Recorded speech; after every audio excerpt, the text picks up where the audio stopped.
May 2nd, 2021. We're live. We're broadcasting on our Facebook fan page, The African History Network, The African History Network, and my YouTube channel, Michael Imhotep, IMHOTEP. So share this broadcast on your social media platforms. Invite your friends to tune in also. We're also broadcasting on 9:10 a.m. Superstation, WFDF on their Facebook page as well. All right, so we know that the Kentucky Derby is ran in May, and the first Kentucky Derby ran in 1875. A lot of people don't know that the first winner of the Kentucky Derby was a 19-year-old African-American man named Oliver Lewis. And we know the Kentucky Derby ran Saturday. And Medina Spirit, the horse Medina Spirit, won the Kentucky Derby. Now, Medina Spirit should never be confused with Funky Cold Medina, okay? Just so everybody understand. Okay, Funky Cold Medina will raise your spirit, but Funky Cold Medina should not be confused with Medina Spirit, okay? There's a little tone loc reference there, okay? But there's a deep, rich history of African Americans in horse racing. Now, when you watch the Kentucky Derby today, you wouldn't know that, right? And I've been, studying this history, dealing with African Americans and the Kentucky Derby and horse racing, going back to about 2011. And when I first started doing this research, I went to the Kentucky Derby's official website. They did not have information there dealing with African American jockeys, okay, winning the Kentucky Derby. Now, what's very interesting is that they had they listed all the winners of the Kentucky Derby, starting with 1875, okay, starting in 1875. And they listed all the names and the names of the trainers. But they didn't have anything saying that these were African American jockeys. So it was a few years ago that they started putting information there on the Kentucky Derby website dealing with African American jockeys. And, 13 of the 15 jockeys in the first Kentucky Derby, which was ran in 1875, 13 of them were African American men. Okay, many of them former slaves. So there's a deep history also between slavery and African American horse jockeys. Okay, so a lot of people don't want to deal with that history either. All right, and once again, this ties into why America needs a massive history lesson. So we'll talk about that today. We'll deal with Black Jockeys Dominated Horse Racing, but were pushed out by racism. We'll deal with how that happened. Also, there was a topic that I wanted to deal with earlier in the week. We did not get a chance to do it. TheGrio.com and the Associated Press has an article from April 25th, 2021. Despite racial reckoning, state efforts stall on reparations.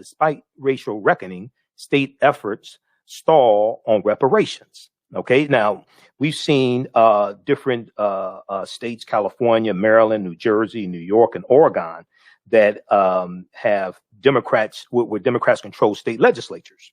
And we've seen them introduce various bills hoping to revise proposals to study the possibility of reparations, etc. All right. Now, those state efforts have mostly stalled, raising questions about whether they can win enough support to succeed on a wide scale. Now, go back and listen to the show that I did Friday. Okay, that was Friday, April 30th. Friday, April 30th, and Thursday, April 28th. Now we talked about Joe Biden's address to the joint session of Congress. We dealt with all that. We talked about the rebuttal from Tim Scott, Senator Tim Scott, Republican of South Carolina, and we properly framed the rebuttal as well. That rebuttal was the rebuttal that he delivered on behalf of the GOP. Now, even though he agreed with a lot of it, on certain issues, Tim Scott disagrees with his party. Okay, Tim Scott is as far as Republicans go, especially Republicans in the Senate, Tim Scott is at the forefront of police reform, where you have a lot of Republicans in the Senate who don't think police reform needs to take place. And they even said, you even have Republicans in the Senate who have said, because Derek Chauvin was found guilty, this means the system works. Found guilty for killing George Floyd. You have some Republicans now saying because Derek Chauvin was found guilty of killing George Floyd, this means the system works and you don't need police reform. Okay. Senator Tim Scott is leading the effort on behalf of Republicans to negotiate with Democrats, especially the Congressional Black Caucus, when it comes to the George Floyd Justice and Policing Act. Now, what he's proposing does not go as far as it should, but what he's proposing goes farther than a lot of Republicans want and are advocating for. So we went through and dealt with what the statements that were said, as well as the statements from Vice President Kamala Harris as well. And you have Democrats, and even when you read the full statements and listen to the full 6 minute, approximately 54 second interview she did with Good Morning America, and she talks about systemic racism and addressing systemic racism, legacy of Jim Crow slavery, Jim Crow segregation, things like this, as well as the comments from Joe Biden. You read and listen to the full rebuttal from Tim Scott, which is about 14 minutes and almost 15 minutes, and I've gone through and analyzed both of them. Republicans don't even want to acknowledge that systemic racism exists. Republicans don't even want to acknowledge that systemic racism exists. Then when you try to address systemic racism, Republicans are calling that racism. When you try to put policies in place to address systemic racism, Republicans are calling the remedy racism and ignoring the 100 plus years of Jim Crow segregation and redlining and racism. So when we look at what's playing out in states like California, Maryland, New Jersey, New York, and Oregon, and despite a racial reckoning that took place in summer of 2020 behind the killing of George Floyd and Breonna Taylor and Ahmaud Arbery and all this stuff, now when it comes time to actually deal with policies, you have Republicans who are in denial. Senator Lindsey Graham just did an interview last week before Tim Scott did the rebuttal on behalf of Republicans. Senator Lindsey Graham, the senior senator from South Carolina, Tim Scott is the junior senator from South Carolina. Senator Lindsey Graham, former chair of the Senate Judiciary Committee, is saying and has said in interviews that systemic racism in America does not exist. Not only does Senator Lindsey Graham say that systemic racism does not exist, but Senator Lindsey Graham is attacking the $5 billion allocated to African-American farmers and farmers of color in the $1.9 trillion American Rescue Plan that was designed to address 100 years of racism and discrimination that farmers of color, especially African-American farmers, have endured, because African-American farmers have lost 92% of their land, almost 12 million acres of land over the past 100 years because of being discriminated against getting loans from the federal government, discrimination from the Farmers Home Administration, going back to the 1930s, all different types of things like this. So then when Senator Raphael Warnock of Georgia and Senator Cory Booker of New Jersey put the Justice for Black Farmers Act, when they allocate this money for African-American farmers and non-white farmers into the $1.9 trillion bill, and it passes, now you have Republicans attacking the remedy as racism and ignoring the previous 100 years of racism, especially against African-American farmers. Then, the day after Senator Tim Scott delivered his rebuttal on behalf of the GOP, on behalf of the Republican Party, that was Wednesday, April 28th. Wednesday, April 29th, you know what happened? A group of white farmers filed a lawsuit against the U.S. government claiming discrimination, that they could not take advantage of the loan forgiveness that farmers of color are being able to take advantage of because of 100 years of discrimination against farmers of color. They're saying that constitutional rights are being violated. All of this is connected. So we're going to deal with all this on the other side of the break and deal with how black jockeys dominated horse racing, but were pushed out by racism. You just listen to the African History Network show right here on 910 AM Superstation, the Future Radio. I'm Michael Imhotep. We'll be back in a few minutes. Welcome back to the African History Network show right here on 910 AM Superstation, the Future Radio. I'm your host, Brother Michael Imhotep. It is Sunday, May 2nd, 2021, and we are live. Hope everybody's doing well. I want to remind you, you can still register for the online course that I teach. We just had a new section that started up. It started up Saturday, May 1st. Ancient Kemet, the Moors, and the Maafa, Understanding the Transatlantic Slave Trade, what they didn't teach you in school. We deal with thousands of years in history and what led up to the transatlantic slave trade taking place. We had a great class on Saturday, May 1st. This is a 9-week, 18-hour online course. It takes place Saturdays, 12 noon to 2 p.m. Eastern Standard Time. It's all online. You can watch in bed. You can see me. I can't see you. You can have your pajamas on if you want to. We do the classes live. We have a live text chat as well, so you can ask questions during the class. All the sessions are recorded. So as soon as you register, you can watch the class that we just did Saturday, May 1st.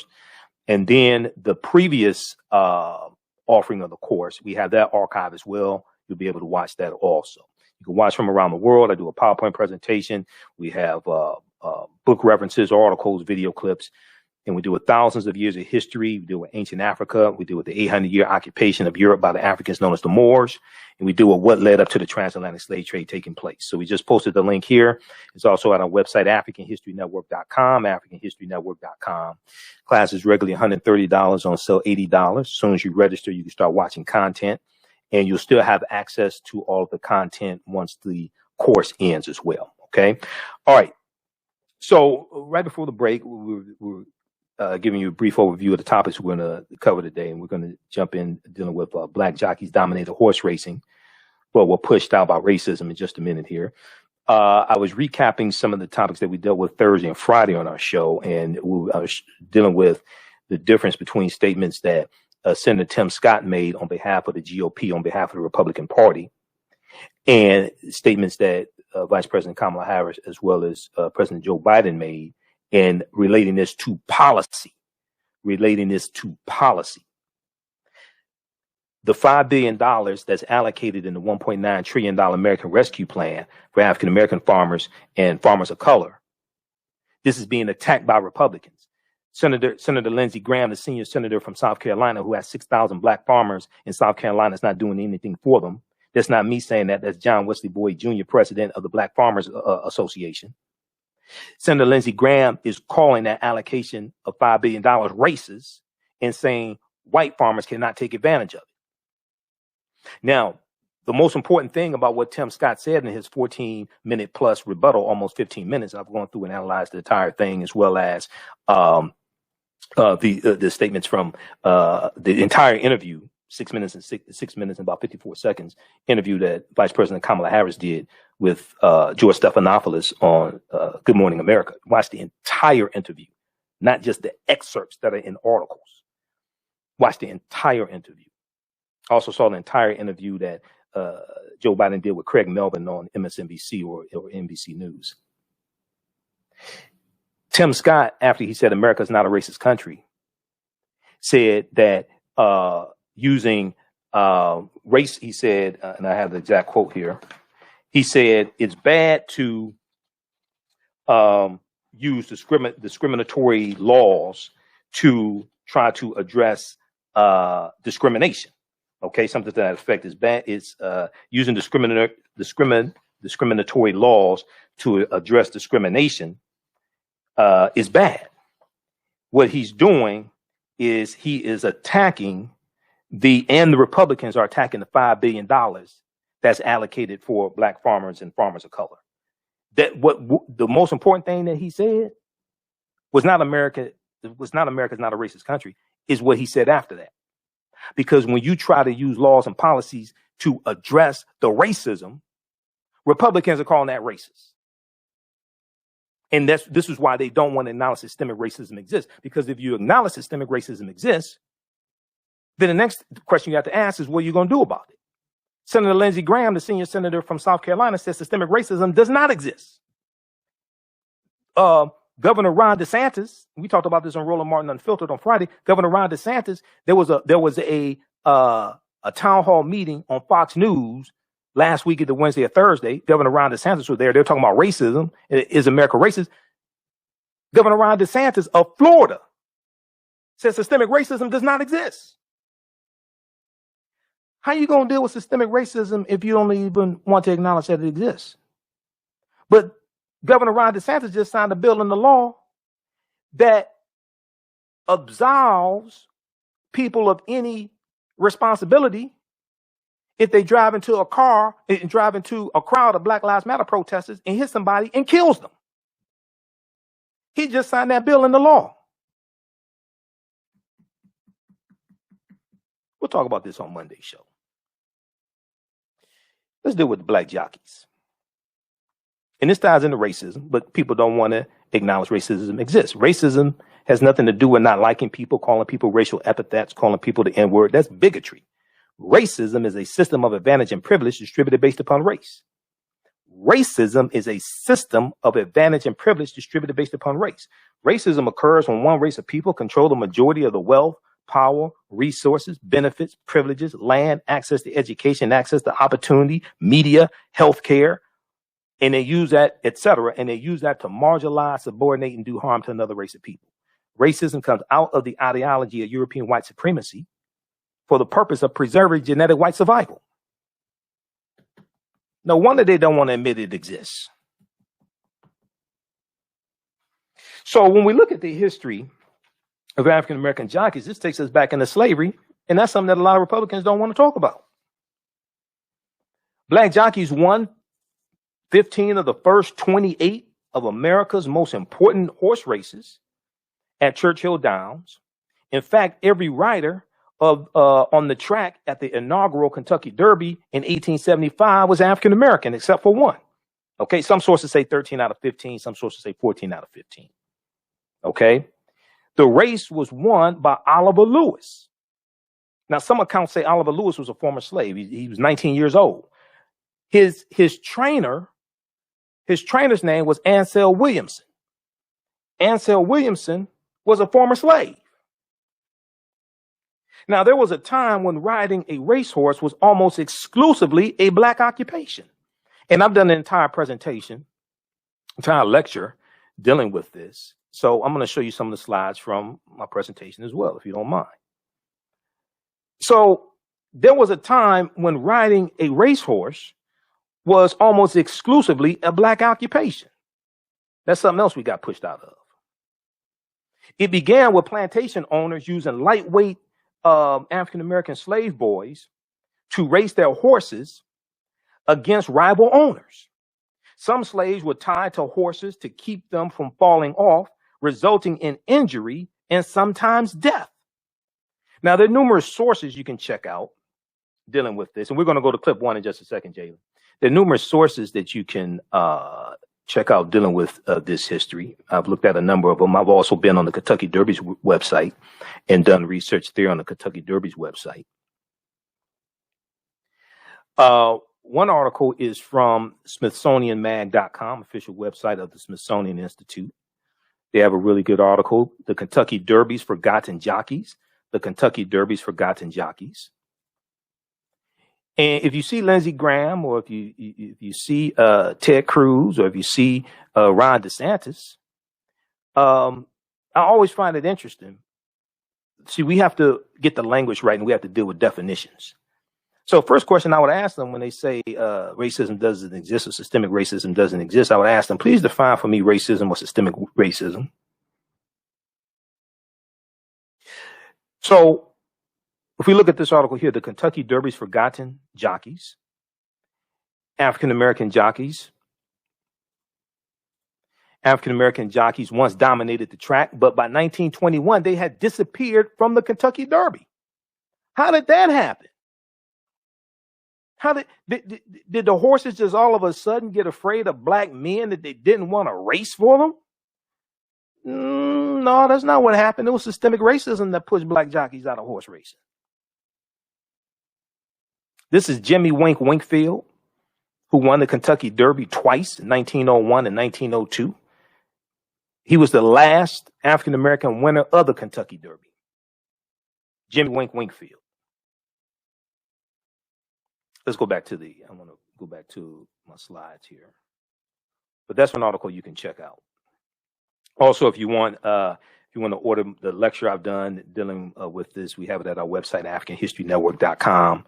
When Black Men Dominated Horse Racing. That's at AfricanHistoryNetwork.com. Okay, so here we have pictures of some of the African-American winners of the Kentucky Derby. Oliver Lewis won in 1875. Then we have Isaac Murphy, William Walker, and also Willie Sims, all African-American men. Now, horse racing was entertaining for white owners and for slaves alike, and one of the few ways for slaves to achieve status. What's important for people to understand, you've heard me talk about the history of slavery before, and I deal with how there were at least 262 skills, trades, and crafts that African people had in this country from 1619 to 1865, at least 262 skills, trades, and crafts. If you had a talent that allowed white people to make money off of you, if you could box, if you could wrestle, if you were a jockey, if you could ride horses or something like this, you got an elevated status. Oftentimes you could travel and you can make money yourself. When you watch Roots and you deal with Chicken George helped to raise roosters, okay, and he was involved in cockfighting. He traveled around with his master, played by Chuck Connors, and his master was his father also. It's a whole nother story because Chuck Connors, the slave master, raped Kizzy, okay, Chicken George's mother. So if you had skills like that, right, you could have an elevated status and have more freedoms and travel and sometimes make money. Chicken George made enough money betting on the cockfights, things like this. He was able to buy his freedom. So this is why we really, really need to study the history of slavery in this country and the chronology of this history to really understand what happened and where we are today. So black jockeys won 15 of the first 28 of America's most important horse races at Churchill Downs. Okay, that's where the Kentucky Derbies ran. In fact, every rider on the track at the inaugural Kentucky Derby in 1875 was black except one. That race was won by a former slave named Oliver Lewis. Now, you hear here on 910 AM Superstation WFDF, they're airing what's known as the Triple Crown. The Triple Crown consists of 3 races. Okay, the Triple Crown is not. The Triple Crown is more than the Kentucky Derby. The Triple Crown consists of the Kentucky Derby, the Preakness, and the Belmont Stakes. Okay, these are the 3 most coveted races in horse racing. All right, so the Triple Crown consists of 3 races. The Kentucky Derby is the first one, and we were winning all these races. All right, and we were winning races in Europe also. These were some bad brothers. These are looked at as the first African-American athletes. And then after slavery ends, they're still winning. You're going into the Reconstruction era. Now, these colorful characters included Kentucky Derby winners like Willie Sims, who introduced the short stirrup into the profession, Isaac Murphy, the Derby's first 3-time winner, and Jimmy Winkfield, who I just showed you a picture of on the horse, who finished all 4 Kentucky Derbies he rode in the money, winning twice. He won in 1901 and 1902. You have Babe Hurd, H-U-R-D, Soup Perkins, Alonzo Lonnie Clayton, Erskine Henderson, and Billy Walker. These were all African-American men, all Kentucky Derby winners. Are they teaching your children about this in school? I'm just curious. Are they teaching your children about this in school? So the question you have to ask is, well, what had happened? You say, wait a second. Because you think of horse racing, you think of that as a white sport, a white wealthy sport. You don't think of that as a poor man's sport, okay? Horse racing, okay? So you have to ask the question, well, what happened? All right, I want to go to clip 1 here. This is from the Kentucky Derby. This is from the Kentucky Derby's website. And this clip, this did not exist back in 2011 when I started doing research on this, right? But this deals with African American jockeys and the Kentucky Derby. Let's go to this clip, Jalen.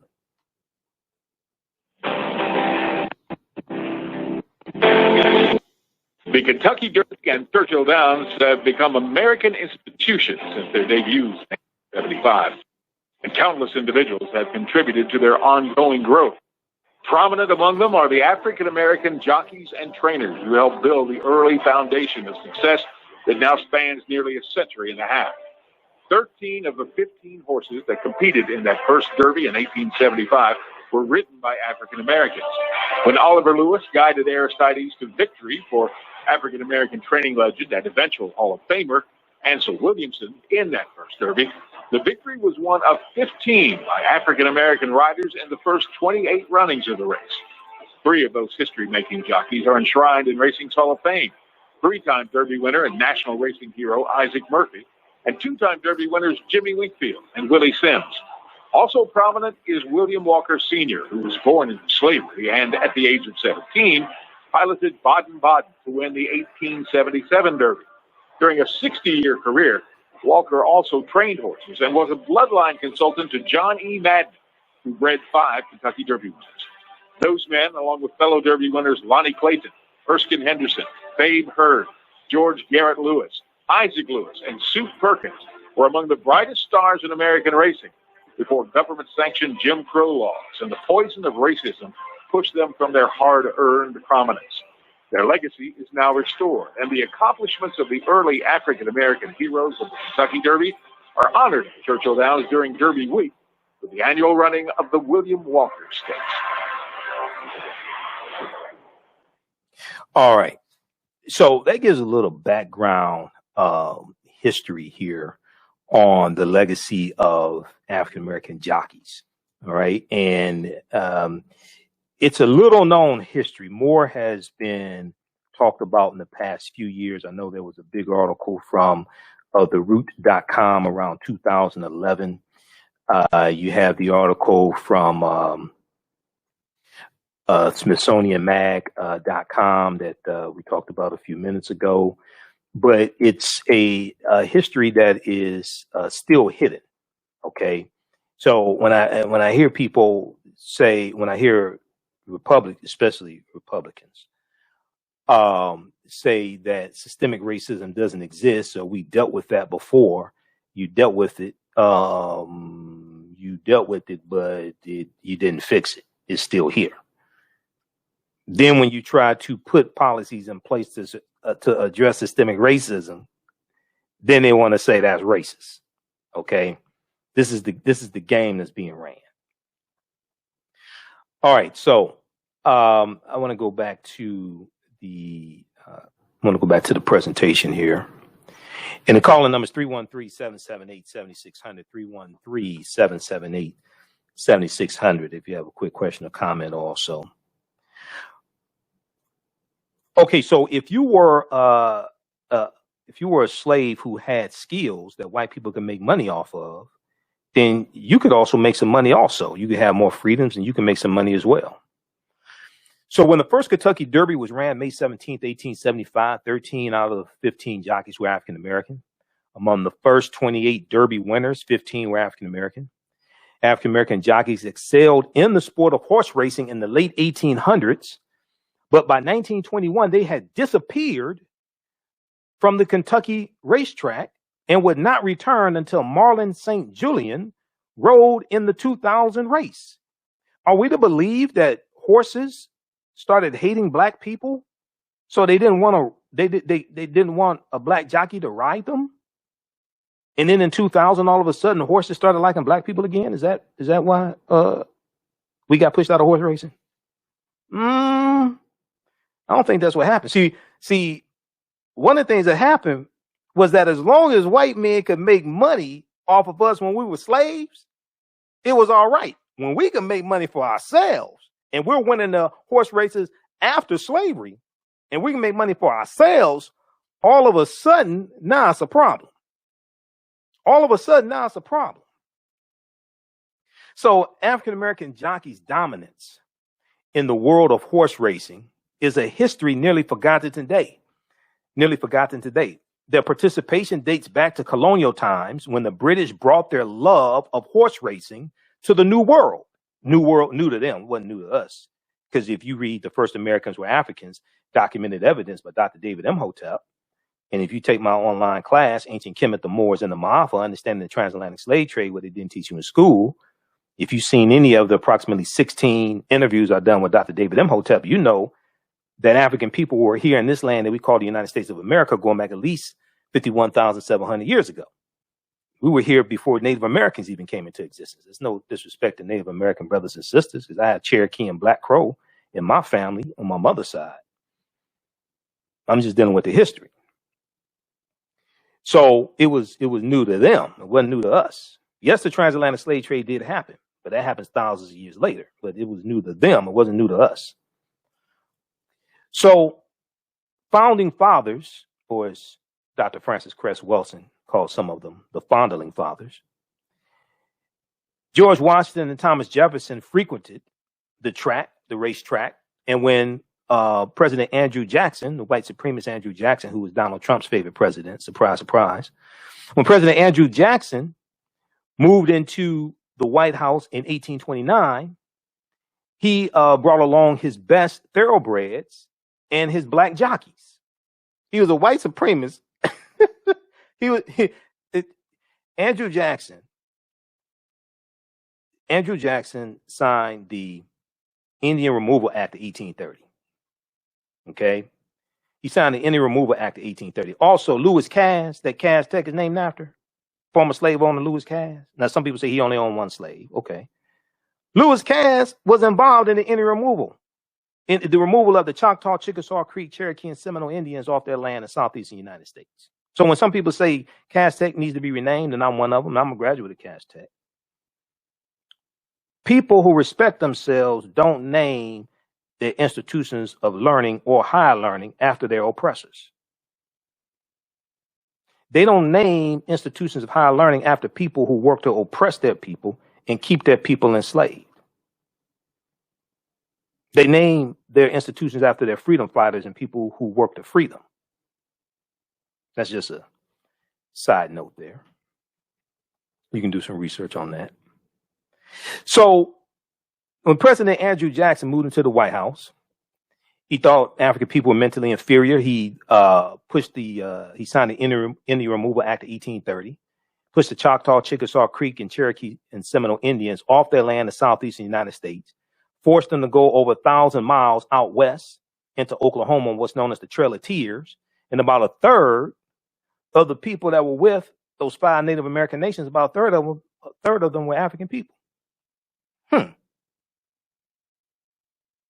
But he loved his black jockeys. So in 1829, President Andrew Jackson, when he moves into the White House, he brought along his best thoroughbred horses and his black jockeys. Because racing was tremendously popular in the South, it is not surprising that the first black jockeys were enslaved Africans. I wonder how much money these enslaved Africans made for these white people. And many of their descendants now tell us to get over it. Well, that's because you got over on us. See, it's easy to say to get over it when you got over on us.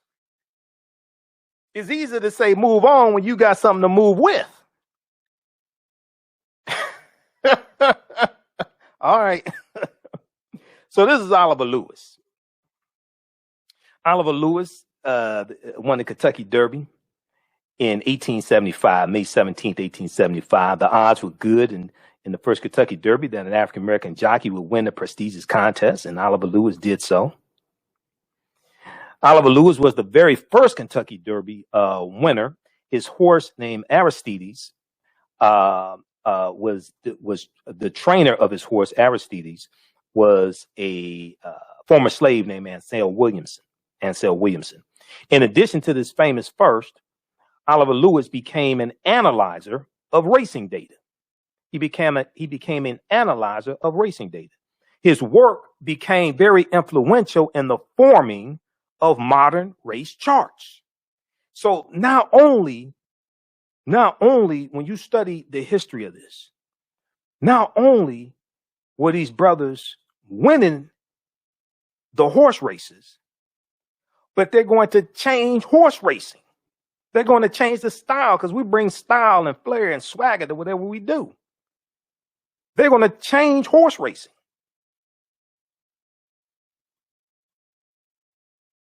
Now, this is Jimmy Wink Winkfield, who lived from 1882 to 1974. Jimmy Wink Winkfield. Okay, he wins the Kentucky Derby twice.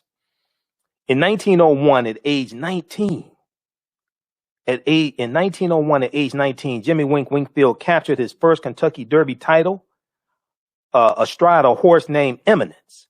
He went on to win 161 races that year.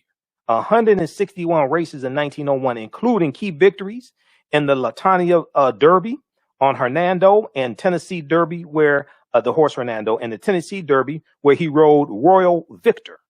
Okay, there's a article about Jimmy Wink Winkfield at blackpass.org.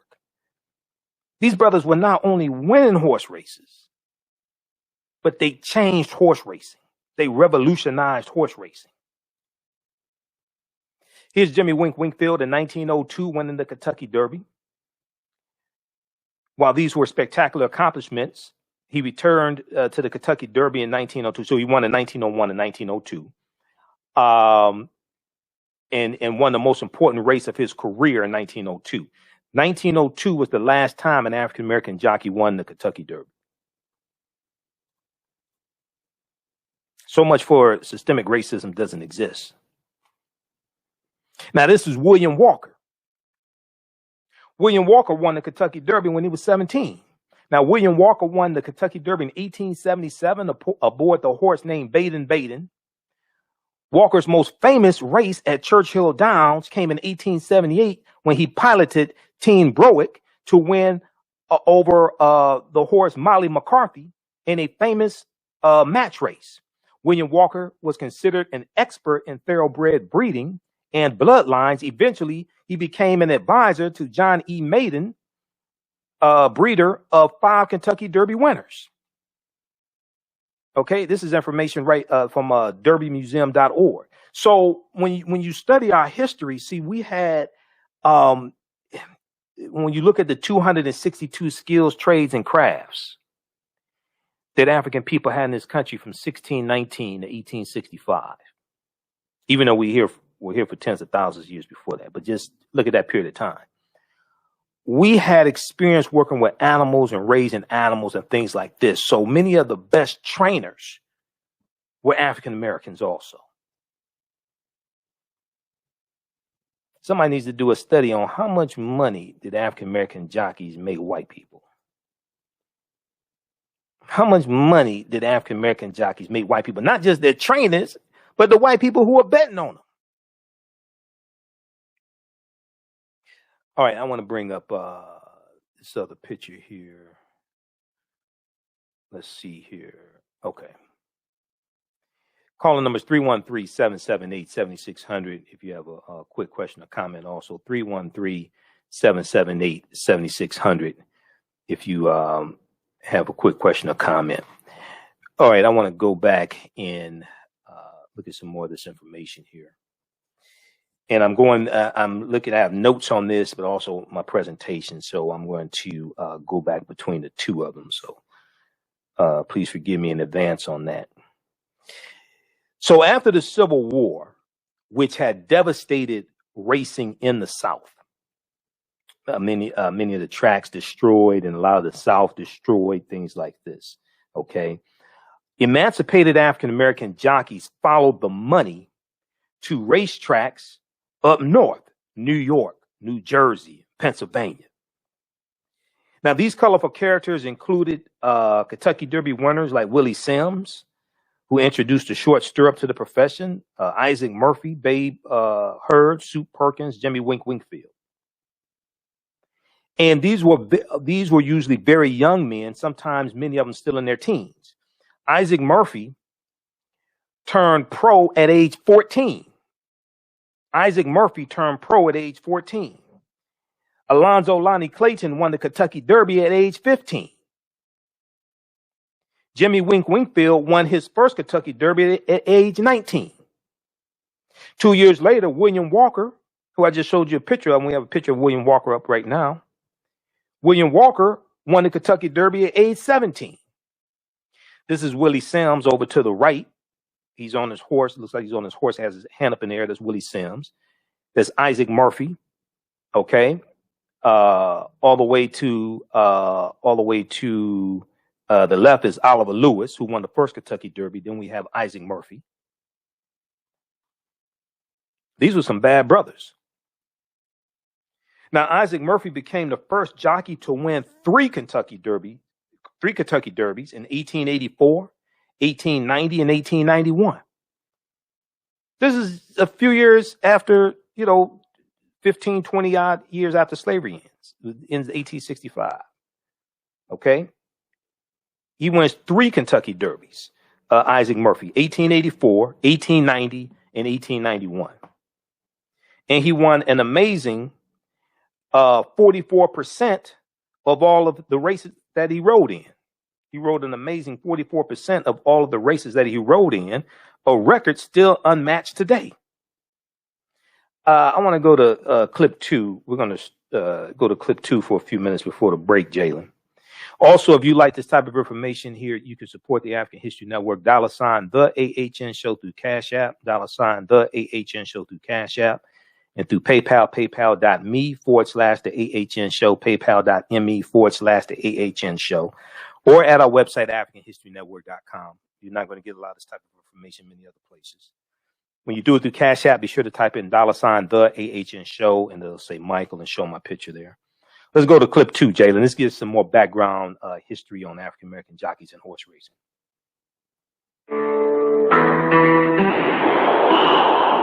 African American jockeys were a huge part of the very first Kentucky Derby in 1875. 13 of the 15 jockeys were African American, and of course the race was won by an African American jockey, Oliver Lewis. Even beyond that, 15 of the first 28 runnings of the Kentucky Derby were won by African American jockeys. In the 1800s, the institution of slavery created a workforce that helped make Kentucky the center of the horse racing universe. Slaves were taking care of the horses in all facets. That included even jockeys. So the original jockeys were slaves. You'll hear names like Simon, a very prominent slave jockey who rode a horse named Haney's Maria, who beat General Andrew Jackson's horses on several occasions. And it continued as we get past the Civil War in 1865. Without the black jockeys, there would have been very little racing in Kentucky. And Kentucky became the mecca of African-American jockeys. Willie Sims was from Georgia. Alonzo Clayton was from Kansas. But they all came into Kentucky to gain their reputation. Well, when we look at some of the jockeys that dominated the very earliest Kentucky Derbies, Jimmy Wingfield, who won 2 Kentucky Derbies. Isaac Murphy is probably the name that you're going to hear most associated with dominant jockeys in the early Kentucky Derby. Not only was he was one of the greatest jockeys really of all time and is still recognized as such. The first jockey to win 3 Kentucky Derbies and was the very first jockey to be admitted to Racing's Hall of Fame in 1955. Isaac Murphy gained a reputation as a gentleman. He was also known for his great love for his wife, Lucy. A lot of jocks back then, nobody thought anything about throwing a race. He never threw a race. He was known for his honesty. That if you put him up on a horse, that he would do the best he could to win. All right, pause right there, Jalen, and back it up about a minute or so. We're going to pick this up on the other side of the break. And this is Isaac Murphy. And I know what you're thinking. Yes, his wife was black. Okay. You listen to that. Because I know somebody was sitting there wondering, was his wife black? Yes, she was. Listen to the African History Network show right here on 910 AM Superstation, The Future Radio. I'm your host, Brother Michael Imhotep. We'll be back in a few minutes. Detroit, 910 AM Superstation, a division of Adele Media. The views and opinions expressed on any program are those of the producers and or the persons appearing on the program and do not necessarily reflect the views and opinions of 910 AM Superstation or Adele Media. All right. Welcome back to the African History Network show right here on 910 AM, the Superstation Future Radio. I'm your host, Brother Michael Imhotep. It is Sunday, May 2nd, 2021. Calling numbers 313-778-7600. If you have a quick question or comment. We know the Kentucky Derby ran on Saturday, May 1st, 2021. And we're dealing with some of the history of African-American jockeys who dominated the Kentucky Derby. Okay. And a lot of people don't, know about this history.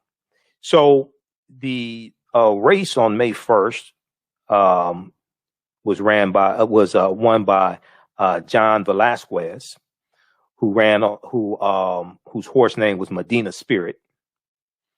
And as I said before in the first hour, Medina Spirit should not be confused with Funky Cold Medina. Okay, Medina Spirit, right? Should not be confused with Funky Cold Medina. Okay. But Funky Cold Medina will raise your spirit, okay? But it's not the same as Medina Spirit, who won the Kentucky Derby, okay? But there's a joke in there about well, let me see. How should I? No, I shouldn't say that. There's a joke in there, right, about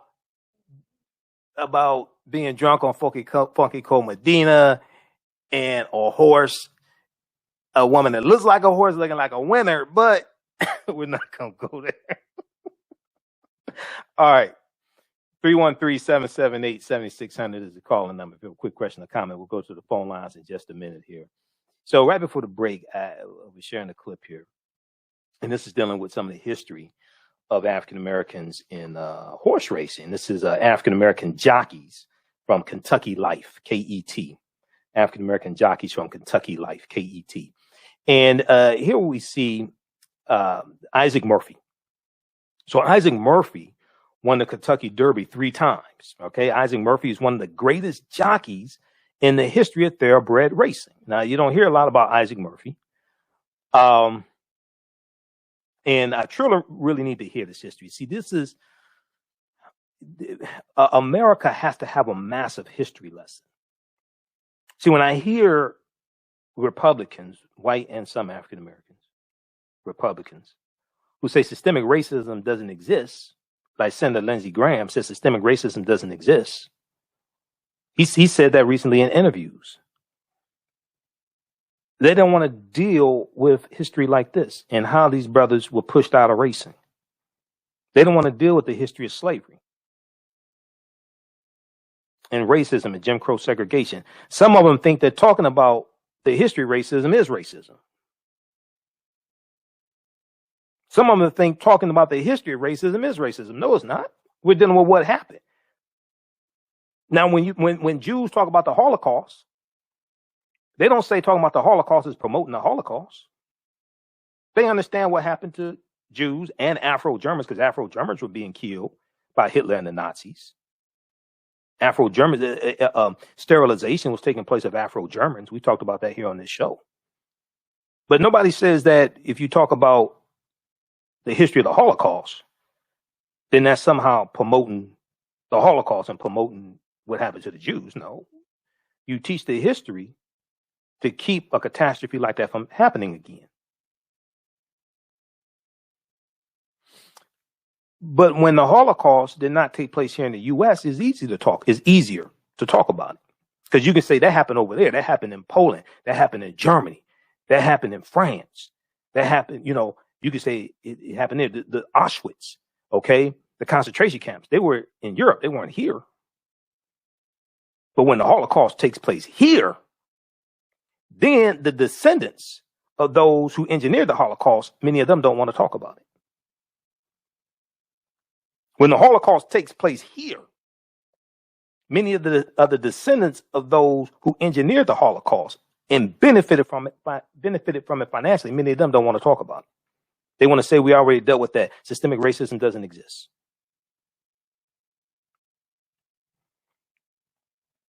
So this is Jimmy Wink Wingfield. I'm sorry, this is Isaac Murphy. Isaac Murphy is one of the greatest jockeys in the history of thoroughbred racing. He won the Kentucky Derby 3 times. First 3-time winner of the Kentucky Derby was an African-American man. Imagine that. He won in 1884, 1890, and 1891. Isaac Murphy won in the traditional upright English style at a time when most American jockeys rode in the more common seated position. Okay? These brothers are going to change horse racing. They're going to change how people dressed. Okay? The type of stirrups they wore. All different types of things like this. These brothers are going to revolutionize horse racing. Okay, let's go to the phone lines quickly. Let's go to Marathon, line 1. Marathon, welcome to the African History Network show. Tell us where you're calling from, Marathon. I'm calling from Tool Productions in Detroit. Okay. I was fascinated by the program. I'm an entertainer, and I'm understanding my place in the world and why whites are interested in what I'm doing. Okay. And it's more clear to me now. Okay. All right. Well, thank you. So I have to. Go ahead. I have to be wise in my choices. You have to be what about your choices? Wise about your choices? Or who I partner with. That is true. That is true. All right, brother. We're getting some feedback. All right, brother. Keep listening, Marathon. Thanks for calling. Okay. All right. Let's go to Carl quickly on line 2. Carl, welcome to the African History Network show. Tell us where you're calling from, Carl. Yes, I'm calling from Southfield, Michigan. Southfield, Michigan. Okay, yes. Go ahead. Yes. You're absolutely right. The Holocaust, African Americans here, it happened to our people. The problem is that to end all this racism in this country, you never gave us our reparations.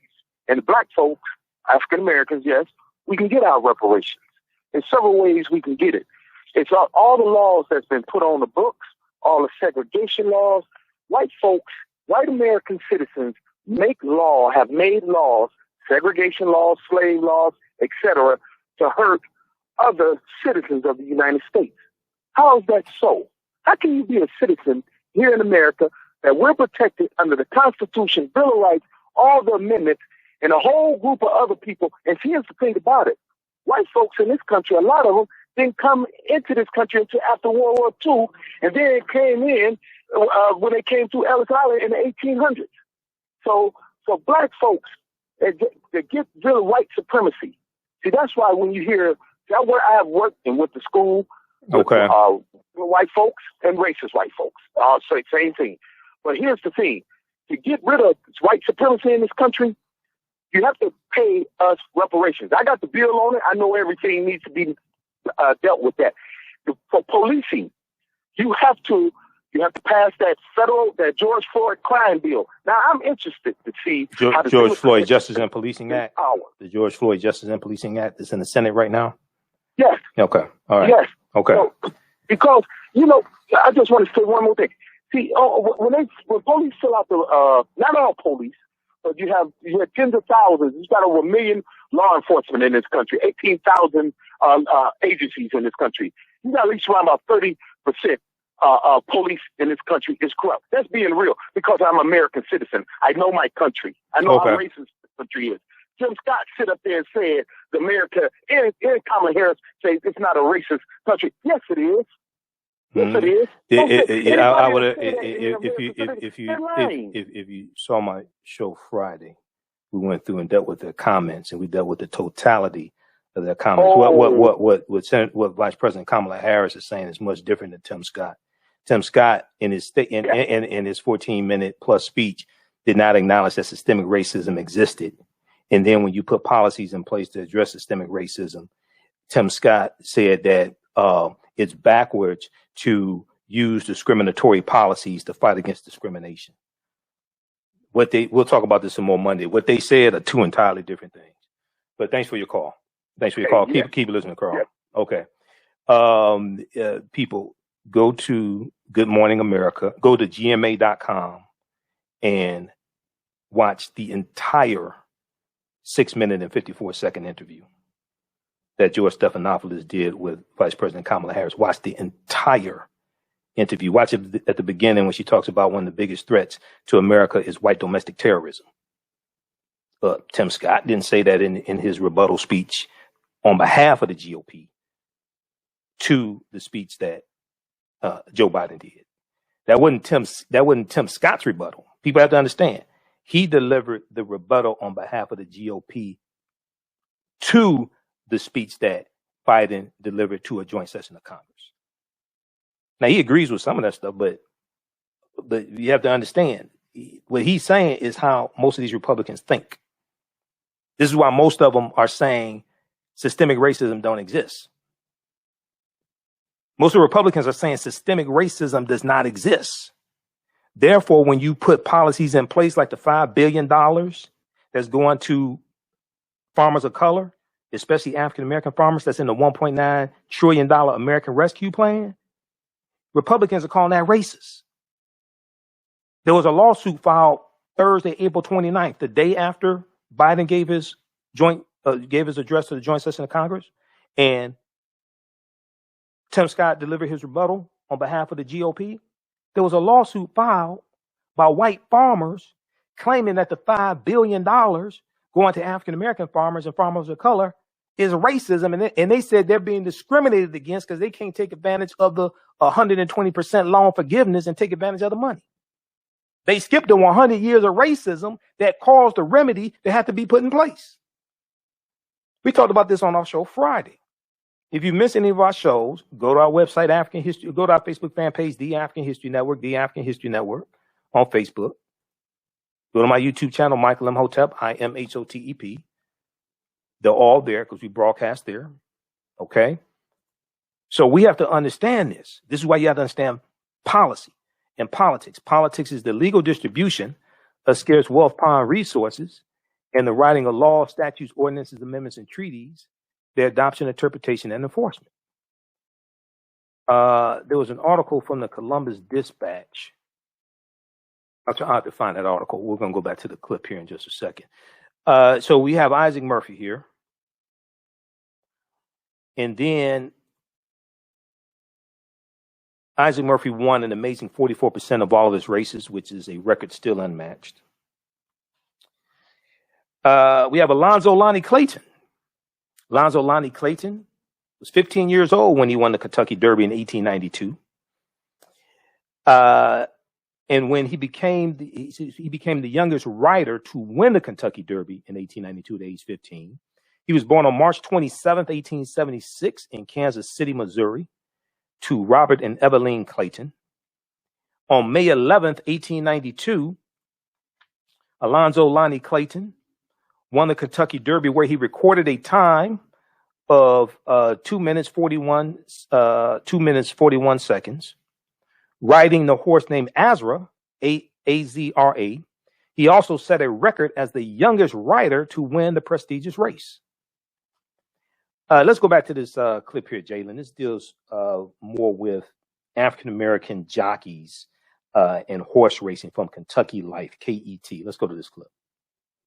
Was from Georgia. Alonzo Clayton was from Kansas. But they all came into Kentucky to gain their reputation. Well, when we look at some of the jockeys that dominated the very earliest Kentucky Derbies, Jimmy Wingfield, who won 2 Kentucky Derbies, Isaac Murphy is probably the name that you're going to hear most associated with dominant jockeys in the early Kentucky Derby. Not only was he was one of the greatest jockeys really of all time, and is still recognized as such. The first jockey to win 3 Kentucky Derbies and was the very first jockey to be admitted to Racing's Hall of Fame in 1955. Isaac Murphy gained a reputation as a gentleman. He was also known for his great love for his wife, Lucy. A lot of jocks back then, nobody thought anything about throwing a race. He never threw a race. He was known for his honesty. That if you put him up on a horse, that he would do the best he could to win. While few relics remain from this era of racing in the African-American jockey, the Kentucky Derby Museum in Louisville has one that actually reminds us where the term for the winnings of a horse race originated.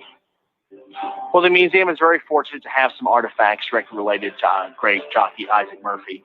One is a silk purse from the 1891 Kentucky Derby. The significance of that purse is that it would have contained the winnings for that race. In the post-Civil War era, the racing was a business that crossed racial lines between owners and jockeys. For them, there was only one color. If you get a jock who rides a horse and wins, you tend to want to stay with him. It's like they said on a racetrack, the only color that counts is green.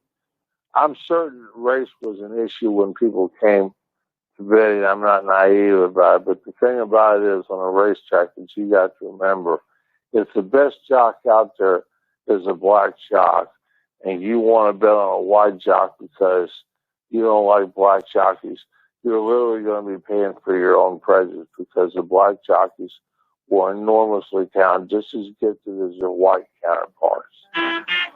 Churchill Downs has the names of the horses who won the Derby, ridden by African Americans like Alonzo Clayton, Willie Sims, Billy Walker, and Soup Perkins.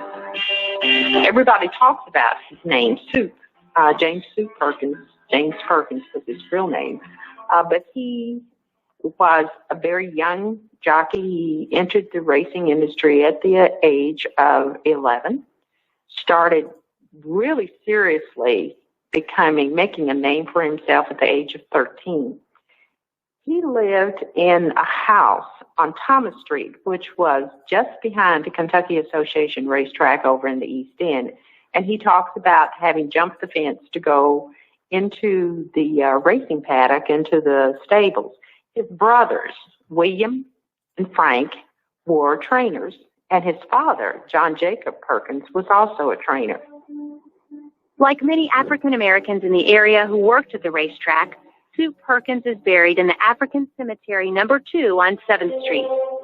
Tombstones, many weathered by time, tell their stories. Some tell of their occupation, like this bugler. One unidentified soul is marked simply with a horseshoe. It is the home to the first Derby winner, Oliver Lewis. Another tombstone shows how young these riders were. And one shows how appreciated the jockeys were to the riding stable. But sadly, one tombstone was removed. It now stands in the Derby Museum. Isaac Murphy's body was removed from the cemetery, eventually to be buried alone at the Kentucky Horse Park, next to the statue of Man of War. While considered to be an honor and to share with the world this great name in horse racing, Isaac's beloved wife Lucy was left behind at the African Cemetery No. 2. Her body was left unmarked, forever lost, forever separated from her husband. As America grew into the 20th century, the era of dominance by African American jockeys finally came to an end. First, as many former slave families migrated to the cities, but also with changes on the racetrack. During the last part of the 1890s, there was much contention between the black and white jockeys, and the racing industry became very dangerous for them. As racing becomes a more lucrative profession and being a jockey becomes a more lucrative profession, more white athletes are interested in the races and being a jockey. And we have record in the early 20th century of many African-American jockeys like Jimmy Winkfield, the last African-American jockey who won the Kentucky Derby. He was a victim of rough riding, and there are instances where he was in a race and jockeys were getting close to him, roughing him up, running him up against the rail, trying to intimidate him on the racetrack. When that starts to happen, trainers are reluctant to use African-American jockeys because they think it's a disadvantage to their horse. So you have just the outright racism of that time period that contributes to it. Okay, so that's some more background information in history dealing with African-American jockeys and how they were pushed out of horse racing. We'll talk about this some more on the other side of the break. This is the African History Network show right here on 910 AM, the Superstation of Future Radio. I'm Michael Imhotep. We'll be back in a few minutes. Welcome back to the African History Network show right here on 910 AM, the Superstation of Future Radio. Hey, I'm your host, Brother Michael Imhotep. It is Sunday, May 2nd, 2021, and we are live. 313-778-7600 is the call-in number. If you have a quick question or comment, 313-778-7600 is the call-in number. If you have a quick question or comment, be sure to follow us on our Facebook fan page, The African History Network, The African History Network. And also follow us on our YouTube channel, Michael Imhotep, IMHOTEP. And we rebroadcast these various shows throughout the day as well, okay, on my social media platforms. If you'd like this type of information, you can support the African History Network, $ the AHN Show through Cash App, $ the AHN Show through Cash App, and also through PayPal, paypal.me/the AHN Show. We have Pam, Tracy, Sherwin, Sharon. There's a few of the people watching us on our social media platforms. A question came up in the chat about the online course that I teach. Somebody said that they work on Saturday. Okay, we do the classes live. All of the classes are recorded. All of the sessions are recorded and archived. You can go back and watch it anytime. You can watch from around the world. So if you have to work on Saturday and can't join us live in the class, not a problem. You can watch the class whenever you get ready to. Even after the 9-week course is over with, you'll still have access to the course offerings, okay? So that's my online class, Ancient Kemet, the Moors, and the Maafa, Understanding the Transatlantic Slave Trade, what they didn't teach you in school. And you can register at our website, AfricanHistoryNetwork.com, AfricanHistoryNetwork.com, and we'll post a link here. As soon as you register, you can watch the class that we did Saturday, May 1st. And then the previous course that we did February and March, you can watch that as well. All right, let's go back to the topic dealing with African-American jockeys. Black jockeys dominated horse racing, but were pushed out by racism. Black jockeys dominated horse racing, but were pushed out by racism. Oh, also, I found an article from the Columbia Dispatch I was looking for. We talked about this on my show Friday. This deals with white farmers who are suing the U.S. Department of Agriculture, suing the federal government, okay? White farmers sue seeking loan forgiveness. Now, this is backlash from the $5 billion being allocated in the $1.9 trillion American Rescue Plan. This is backlash. This is what Senator Lindsey Graham has been talking about. Senator Lindsey Graham has been attacking the $5 billion, saying it's racist, okay, and saying that if you're a white farmer, you don't get anything. You don't get the loan forgiveness. Senator Lindsey Graham is ignoring previous 100 years of history that caused African-American farmers largely to lose 92% of their land, 12 million acres. We go from about 1 million African-American farmers in 1920 to about 45,000 today. Senator Lindsey Graham and other Republicans, including Tim Scott, are ignoring what Tom Vilsack, the new Secretary of Agriculture, said in an interview with the Washington Post on May 25th, 2021. We talked about it here on this show. Okay. Agriculture Secretary Tom Vilsack says only 0.1% of Trump administration's COVID farm relief went to black farmers. Only 0.1%. Where's Senator Lindsey Graham? Where are all these Republicans calling the $5 billion in the $1.9 trillion American Rescue Plan racist? Where were they when $26 billion was handed out from the Trump administration and African American farmers got 20.8 million? They got 1/10 of 1%. Where are all these people saying systemic racism doesn't exist? Of those who identified their race or ethnicity, black farmers received only 20.8 million of nearly $26 billion in 2 rounds of payments under the coronavirus food assistance program announced by the Trump administration in April of 2020. Where are these people saying systemic racism doesn't exist? 26 billion African-American farmers got 1/10 of 1%. This is one of the reasons why John Wesley Boyd Jr., president of the Black Farmers Association, this is why he's saying spineless Lindsey Graham owes the black farmers an apology. Okay, and he's correct. We talked about this here on the show Friday. Go watch Friday's show where we got deep into it. Friday, April 30th. Black farmer Lindsey Graham must apologize for racist comment about subsidies kept from farmers of color for years. John Wesley Boyd Jr. is calling out punk-ass Lindsey Graham. Lindsey Graham is doing interviews saying systemic racism does not exist, but he wants to ignore the past 100 years of racism coming from the federal government that caused black farmers to lose 92% of their land. From 1930 to 1939, black farmers lost over 200,000 farms. This is during the Great Depression. When white farmers were able to get loans from the federal government to save their farms and mechanize their farms, we were denied a lot of those subsidies, and we lose our farms. Read the book How White Folks Got So Rich, The Untold Story of American White Supremacy, 3rd edition. How White Folks Got So Rich, The Untold Story of American White Supremacy, 3rd edition, page 72. It deals with the Farmers Home Administration, created in 1930. This is under the Herbert Hoover administration. This is at the beginning of the Great Depression. The stock market crashes October 29, 1929. The Farmers Home Administration, the FHA, created in 1930. At the end of legal slavery in 1865, blacks were concentrated in the agricultural sector of America. They were more likely than whites to own farms, though they held less acreage and had poorer quality tracts of land.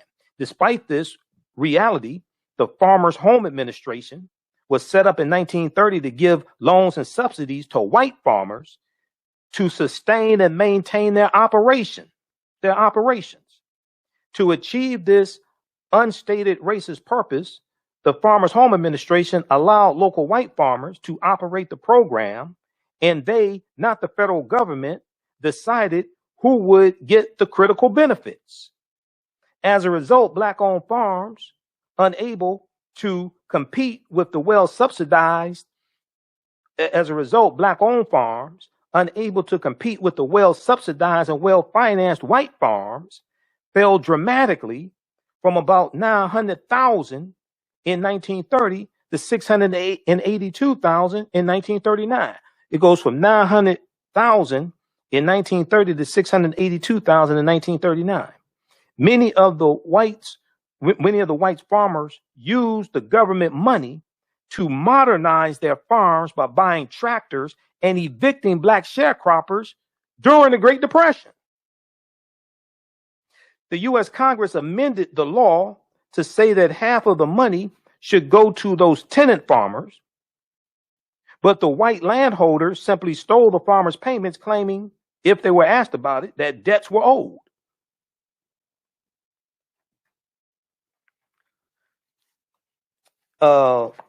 This is why they want to say systemic racism doesn't exist. Because they don't want to deal with the history. Because if you acknowledge systemic racism exists, then the next question is asked is, well, what are you doing about it? So they want to do presto changeo, hocus pocus. Systemic racism doesn't exist. We already dealt with it. When? All right, let's go back to the black jockeys who were pushed out of horse racing because of systemic racism. That doesn't exist. Okay, so we talked about Oliver Lewis and Alonzo Lonnie Clayton. Now, let me see. We've got Isaac Murphy. Willie Sims, born 1870, died in 1927. Willie Sims won the Kentucky Derby twice, 1896 and 1898. Willie Sims is also the first jockey to win a race with an American horse at an English race course and is credited with introducing the short stirrup riding style to England. These brothers are going to revolutionize horse racing also. All right. Now, I want to deal with what happened. How did they get pushed out of horse racing? Did the horses just all of a sudden say that we're white supremacist bigots now and we don't want black jockeys riding on our backs? Okay. Did they say they said, black man, get off my back? Did they say, get your knee off my neck? What happened? So the money ultimately led to the demise of African American jockeys. According to researcher Kenneth Wisenton, Wisenton, a retired sociology and business librarian from the Martin Luther King Jr. Public Library and Howard University's Founders Library in Washington, D.C., he says, quote, black jockeys did not just vanish from horse racing, they were banished from horse racing. Black jockeys didn't just vanish from horse racing. It wasn't presto change, or where'd they go? I don't know what happened. Who knows? Who knows what evil lurks in the hearts of men? The shadow knows. It wasn't like what happened to them. No, it was systemic racism. Now, as the thoroughbred horse racing industry grew in America, so did the size of the winning purses. So did the money. Follow the money.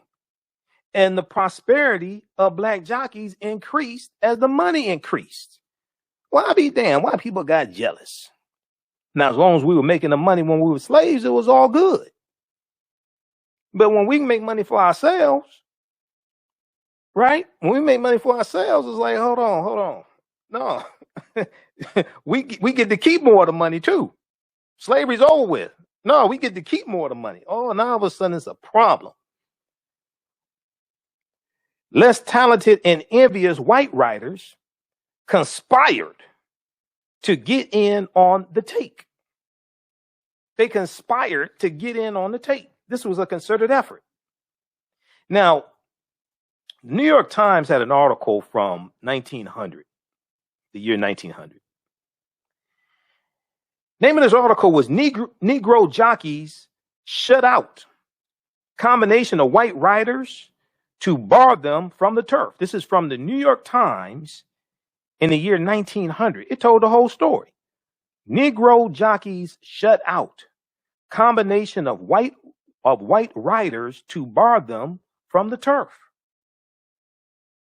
So the New York Times article begins, quote, the decline of the Negro jockey has been so apparent since the season of 1900 opened that even the casual race goer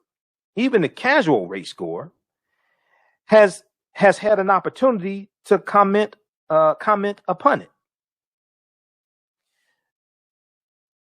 The public generally accepted the theory that the old-time favorites of African blood had outgrown their skill and really were out of date because of their inability to ride up to their form at the form of past years. Okay, 1900, they're saying African blood. The public generally accepted the theory that the old-time favorites of African blood had outgrown their skill and really were out of date because of their inability to ride up to their form of past years. The article went on to say, quote, racing men know better. Racing men know better. As a matter of fact, the Negro jockey is down and out, not because he could no longer ride, but because of a quietly formed combination to shut him out. Because of a quietly formed combination to shut him out. So the Negro riders got mounts at first. The Negro riders got mounts at first, but then failed to win races. Somehow or other, they met with all sorts of accidents and interferences in their races. There was a concerted effort by white men to conspire to sabotage their horses. When riding on the track, other riders would try to bump them to knock them out the race. The means employed to shut out the black riders are said to be that whenever one of the prescribed jockeys participates in a race, there is a concerted action there is a concerted action by all the white boys to bring about the defeat of the horse ridden by the Negro. This is a quote from the New York Times in 1900. This is why you have to study history. It helps you to understand what happens today. And historical events don't happen in a vacuum. Okay, historical events don't happen in a vacuum. They are the culmination of a sequence of historical events. And also, a people's history and culture teaches them how to deal with the problems of the past in the present and the future to meet the needs of the community. All right, let's continue here. So it goes, the means employed, quote, this is from the New York Times, 1900. The means employed to shut out the black riders are said to be that whenever one of the prescribed jockeys participates in a race, there is a concerted action by all the white boys, their word, not mine, to bring about the defeat of the horse ridden by the Negro, end quote. The singular ill luck, ILL, the singular ill luck of black riders serves to remind possible employers that owners who expect to win races would only put up white jockeys. So they're saying, if you want to win, if white owners of the horses, if they want to win, then don't run black jockeys anymore, because we're going to sabotage them. We're going to run them out. They're going to be death threats. We're going to run them out of town and you're going to lose your money. Okay, so put white jockeys in. There was a concerted effort to force African-American jockeys out of horse racing. Alonzo Lonnie Clayton was arrested. Let me see here. Do we have that in here? Okay. Check out this article from theroot.com called Silks, Saddles, and Discrimination. Silks, Saddles, and Discrimination. It gives some more of this background history. Alonzo Lonnie Clayton, and we're going to pull up this picture again of Alonzo Lonnie Clayton. He was arrested shortly before post time at Aqueduct Racetrack, and falsely accused of trying to fix the race. Okay? This is what they're doing to black jockeys. Because we're renting the horse races. You had some of these brothers making $20,000 a year in the late 1800s, early 1900s. These brothers short in stature, larger than life. These were like the first prominent African-American jockeys. So Alonzo Lonnie Clayton gets arrested at Aqueduct Racetrack shortly before post time and is accused of trying to fix the race. A near riot broke out as barred black jockeys fought with white riders in Chicago. The African-American jockeys who remained in racing were reduced to exercise riders, hot walkers, and stable hands, raking horse manure from barns. The once unsurpassable Alonzo Lonnie Clayton passed away at age 41. He was a bellboy at a Los Angeles hotel in 1917. This brother won the Kentucky Derby at age 15. He dies at 41. Some of them live tragic lives because they lost their fortune. They're forced out of horse racing. They have to go rake manure and become stable hands, all different types of things like this. Well, it's because of systemic racism. It wasn't because they didn't like the money. So white people are going to unionize. White men are going to unionize. The white jockey union movement started in the North and worked its way through the Midwest and then the South. For that reason, Jimmy Wink Winkfield was still able to ride and win the 1901 Kentucky Derby, okay? And in 1902, and this is Jimmy Wink Winkfield right here. This is Jimmy Wink Winkfield running in 1902, winning the Kentucky Derby. He won in 1901, and then in 1902, he won the Kentucky Derby and became the last African-American to win the Derby. He ran his last race in the Derby in 1903, placing second before Churchill Downs succumbed to the pressure of the white union. A few African-American jockeys left the United States and went to Europe, where they extended their careers. Jimmy Wink Winkfield was the most successful to do this, winning every major race on the continent of Europe, including Russia's Moscow Derby, France's Prix du President, and Germany's is a big race in Germany's Grosser Preis von Baden in Germany. Jimmy Wink Winkfield made and lost several fortunes. In Russia, he lived in the Moscow National Hotel, owned a skating rink, and held 4% of Russian railroad stock. This is Jimmy Wink Winkfield. Okay. He lived in the Moscow National Hotel, owned a skating rink, and held 4% of Russian railroad stock. He developed a fondness for caviar at breakfast and chauffeur-driven Duesenberg cars. Legend had it, if you were an American tourist and bet on a race that he did not win, you simply brought your betting ticket stubs to the hotel dining room where he would buy them back. Because horse racing was tremendously popular in the South, it is not surprising that the first African-American jockeys were slaves. They cleaned the stables and handled the grooming and training of some of the country's most valuable horses. From such responsibility, African slaves developed the abilities needed to calm and connect with thoroughbred horses, and these were skills demanded by successful jockeys. Now, because of racism, though, and white people became jealous of the money they were making, they were forced out of horse racing. The rising scourge of segregation began seeping into horse racing. And then you have Plessy versus Ferguson, U.S. Supreme Court case of 1896.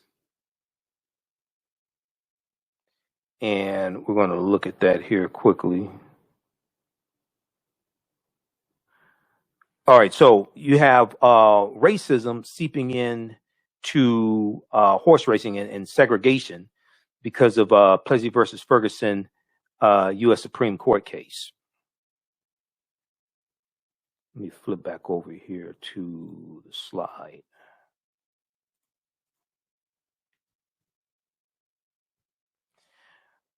All right. So Plessy versus Ferguson, U.S. Supreme Court case of 1896 legalizes segregation, separate but equal. You have economic recessions of the period that take place. And the economic recessions shrunk the demand for black jockeys as racetracks closed and attendance fell. You had an intensified competition for horse mounts. Violence on the racetracks against African-American jockeys by white jockeys prevailed without recourse. Jimmy Wink Winkfield received death threats from the Ku Klux Klan. You had anti-gambling groups that campaigned against racing, causing more closures, okay, and also more closures of the racetracks. And then also the northern migration of African Americans, so the Great Migration, 1915 to 1970, the northern migration of African Americans from southern farming communities further contributed to the decline of African American jockeys. But largely, you had a unionized effort of white men to force African Americans out of horse racing as well. So these are contributing factors. All right. Okay. Also, if you want to order the lecture that I've done dealing with black jockeys and horse racing, that's at our website, AfricanHistoryNetwork.com, AfricanHistoryNetwork.com. That is how black jockeys dominated horse racing. Then were pushed out, but what's the name of that one? When black men dominated horse racing. That's the name of it. When black men dominated horse racing. We'll post the link here also. Okay, I want to go to the second topic here. We also have the bundle pack, 6 DVD bundle pack. What's the name of that one? Black Migration 1619 to 2019. Black Migration 1619 to 2019. That's a 6 DVD bundle pack. And the lecture dealing with when black jockeys dominated horse racing, that is one of the 6 DVDs in that bundle. We also have it in digital download format also. So that's at AfricanHistoryNetwork.com. Let's see here. We'll post the bundle here. Okay, yeah, here we go. All right, I want to go quickly to this next topic here because I wanted to deal with this earlier in the week and did not get a chance to discuss it. This deals with efforts at the state legislature level to somehow deal with reparations. Okay. And we hear more talk about reparations. Now, some of the talk is just nonsense. Others is more realistic. Okay. It takes 218 votes to get any bill passed in the House of Representatives. We had Cam Howard from NCOBRA, National Male Co-Chair of NCOBRA, here on the show a couple of weeks ago, 2 or 3 weeks ago, and we dealt with H.R. 40. And we know H.R. 40 passed out of the House Judiciary Committee. Okay. We don't know when it's going to go to the House floor for a full vote.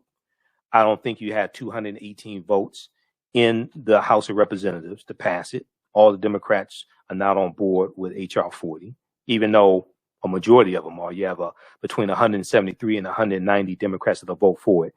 No Republicans are going to vote for it. Not even Burgess Owens of Utah, who's in the House of Representatives. He's black, but he don't think like it. Okay, he's not voting for reparations.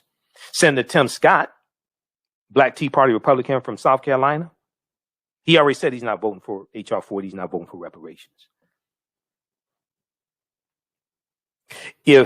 So when it goes to the Senate, it's dead on arrival in the Senate. You're not going to have 60. You need 60 votes in the Senate to pass H.R. 40. I don't even think you have 40. No Republicans are going to vote for it. If the black Republicans not going to vote for it, how many white Republicans you think are going to vote for it? It's not going to happen until maybe 2023, because you're going to need 60 votes. So you're going to have to vote a lot of Republicans out of office and vote people in the office who support H.R. 40. I don't know any Republicans that do. Maybe you know some, but I haven't seen any. I haven't seen any Republicans in the Senate say they support H.R. 40. So this next article here, this next topic, this deals with despite racial reckoning, states stall on reparations. Despite racial reckoning, states stall on reparations. Okay, imagine that. So during the summer of 2020, reckoning over racial injustice and decades-long debates about whether to offer reparations to the descendants of enslaved Africans, okay, in the U.S., that whole debate gained momentum. And we go back to June 19th, 2019, in the House of Representatives. The House Oversight Committee. There was a hearing on reparations. Burgess Owens spoke there. Okay, he said he was against reparations at the hearing. And then the one that just happened in February, he spoke there again, said he was against reparations. So did Larry Elder, African American conservative talk show host. He said he's against reparations as well. But state lawmakers in California, Maryland, New Jersey, New York, and Oregon, where Democrats control the legislatures and introduce or hope to receive proposals to study the possibility of reparations, it turns out the wait for reparations will continue because these efforts are stalling. These efforts are largely stalling in the state legislatures. All right, let's look at this article here. Can we close that? All right.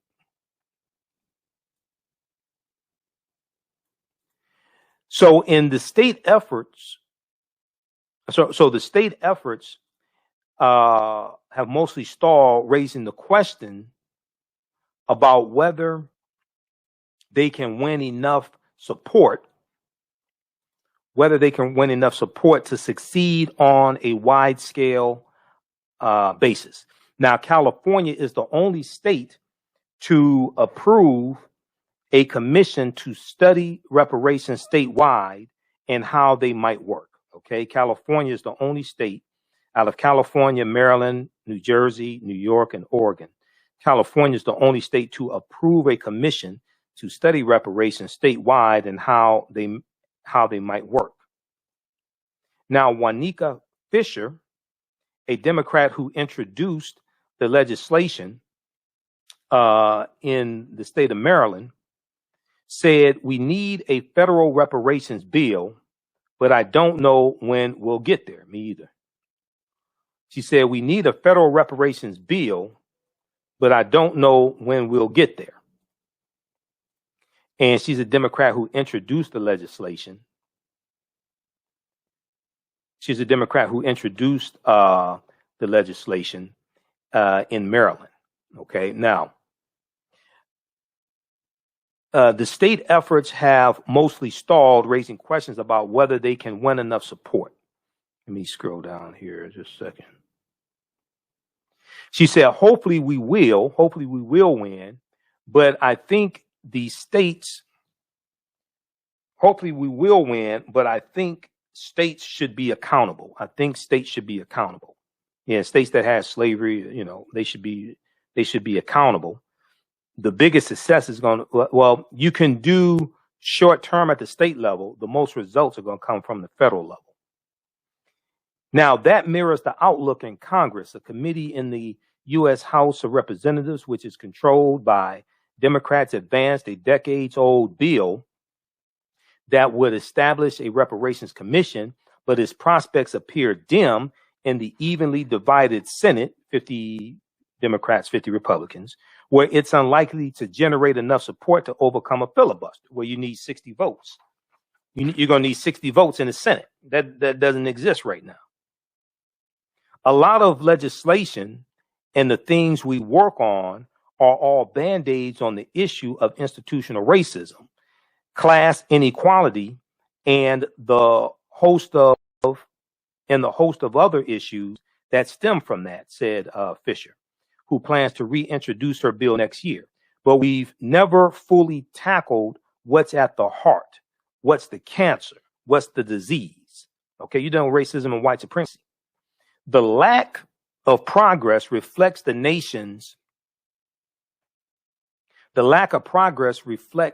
the nation's conflicting views on whether reparations to atone for slavery are necessary.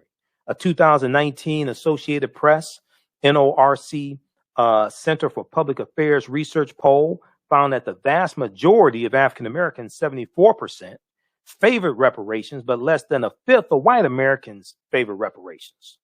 I wonder why. What don't they understand history?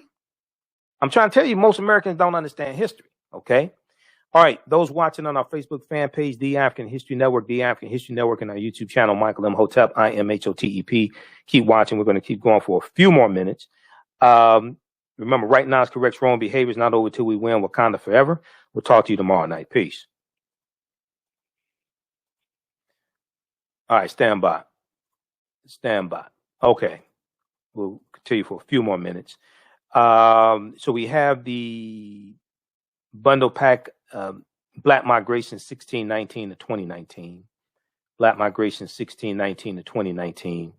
And that's at our website, AfricanHistoryNetwork.com. That also includes we have it on the homepage of our website as well. And that includes the presentation when Black men dominated horse racing. It's the full presentation. It's a visual presentation. It includes some of my other presentations as well. One dealing with Black migration, 1619 and 2019. Also, 6 principles of political self-defense. Understanding how laws and policies impact the economic conditions of African Americans. Ancient Africans in America, before Native Americans, before Columbus or slavery, from Kemet to Wakanda. I have one dealing with the history why African Americans switched from the Republican Party to the Democratic Party, that whole history going back to the Lily White movement in 1928. Also, one dealing with the whole history of Juneteenth as well. Okay, this is a 6 DVD bundle pack. You can order them individually also. Down below, we have the individual lectures that are in the bundle pack also. So that's on sale, $45. We have that in DVD and digital download format at AfricanHistoryNetwork.com. All right. I want to go back quickly here to this article. I'm trying to squeeze everything in. All right. How you all doing today? Okay. So a 2019 Associated Press NORC Center for Public Affairs research poll found 74% of African Americans support reparations, but less than 1/5 do not. It's not just reparations for slavery, it's reparations for slavery and the legacy of slavery, Jim Crow, segregation, redlining, discrimination, etc. The continuation, what happened after slavery, that brings us up to the day and deals with the structural inequities today. It's not just for slavery that ended 156 years ago. Maryland resident Linda Davis believes a lack of education on the subject of slavery keeps many white Americans from supporting the effort. She's correct, because most Americans are woefully ignorant of history, regardless of race. A lot of our people still think Willie Lynch historically existed. Willie Lynch never historically existed. Okay. Linda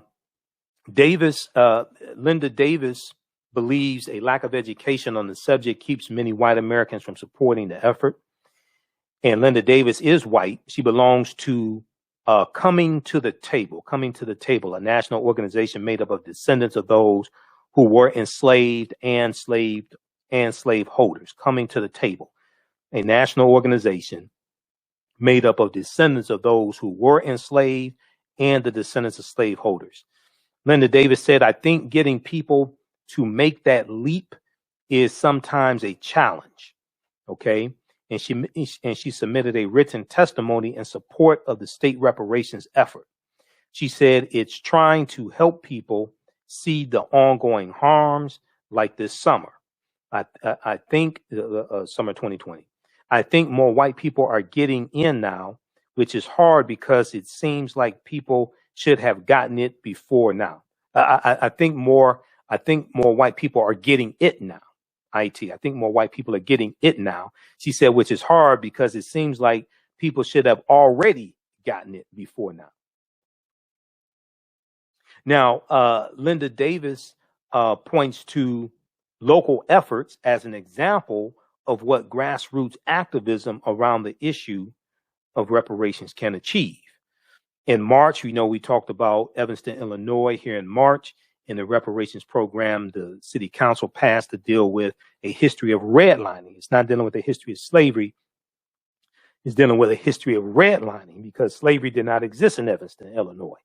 Evanston, Illinois was founded in the 1840s, and slavery was abolished in Illinois in 1818. And I interviewed, right here on this show, I interviewed Fifth Ward Alderwoman Robin Ruth Simmons, who was the one who spearheaded the reparations initiative in Evanston, Illinois. So go watch that entire interview, and we get deep into the history and actually what happened and why they dealt with redlining and the whole proposal that they put together dealing with redlining. That is based upon a 77-page study dealing with the history of redlining in Evanston, Illinois. That wasn't just something they pulled out of the air. That was based upon research. That dealt with that information came from a 77-page study. And I have the study here somewhere. That came from a 77-page study that dealt with the history of redlining in Evanston, Illinois. and the effects of redlining. So a lot of people were commenting on it and didn't do the research and didn't know what they were talking about. I can't find it. It's somewhere around here. But go watch that full interview. Now, this document right here, this study, you've heard me talk about it before, and I use this also in the online class. In some of my lectures, I reference it. Teaching Hard History, American Slavery. Teaching Hard History, American Slavery from the Southern Poverty Law Center. Teaching Hard History, American Slavery. This is about a 52-page study. This thoroughly documents how the history of slavery is being incorrectly taught in schools all across the country. And then it lays out numerous recommendations on how to more correctly teach that history.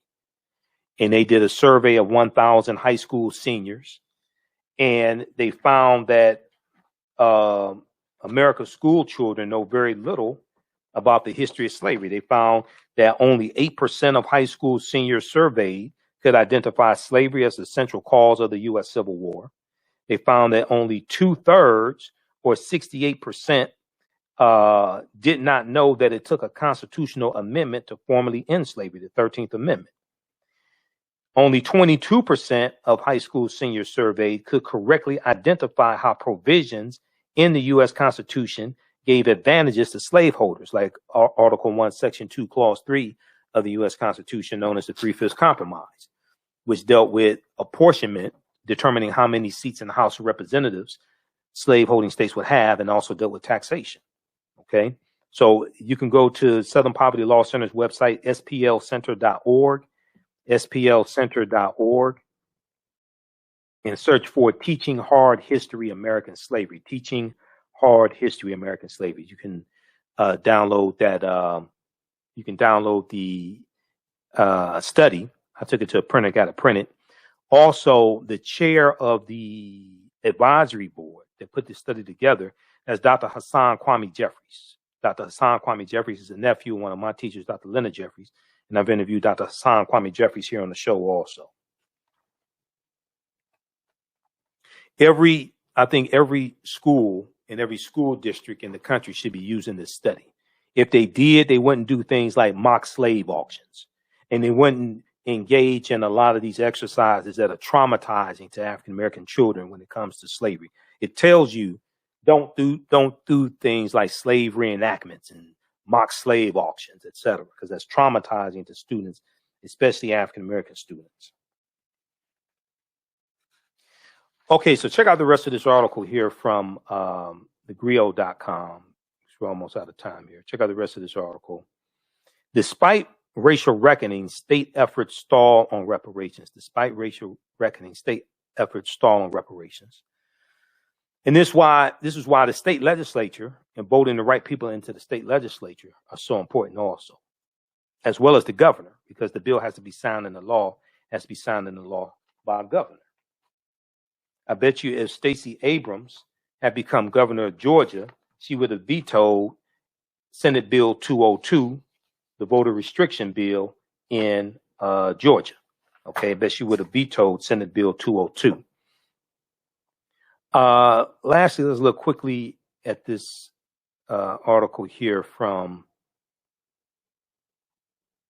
this one from face-to-faceafrica.com.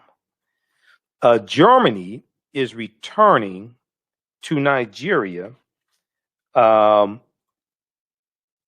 artifacts and bronze statues. Okay, you may have we posted about this on our Facebook fan page, The African History Network. Let me flip over to this, and also quickly here, also at our website, AfricanHistoryNetwork.com, right on the homepage, it has the information for the online course that I teach, Ancient Kemet, the Moors, and the Maafa, Understanding the Transatlantic Slave Trade, what they didn't teach you in school. That's right on the home page as well. Okay, so we'll pull that up quickly. So when you go to the home page and scroll down, you see the information for radio show on 6 days a week. Click here to listen to audio podcasts of the shows. Click here to read articles I've written. This is the March 15th show where I dealt with Cardi B and Megan Thee Stallion performing WAP at the Grammys and Negative Corporate Control Hip Hop. Information here. Okay. Click here to register. We did class 1 on March 1st. Click here to enroll. As soon as you're registered for the class, you can watch the class on March 1st. Okay. And the course offerings we did in February and March. You can watch that as well. All right. I want to look at this last article here. This is from face-to-faceafrica.com.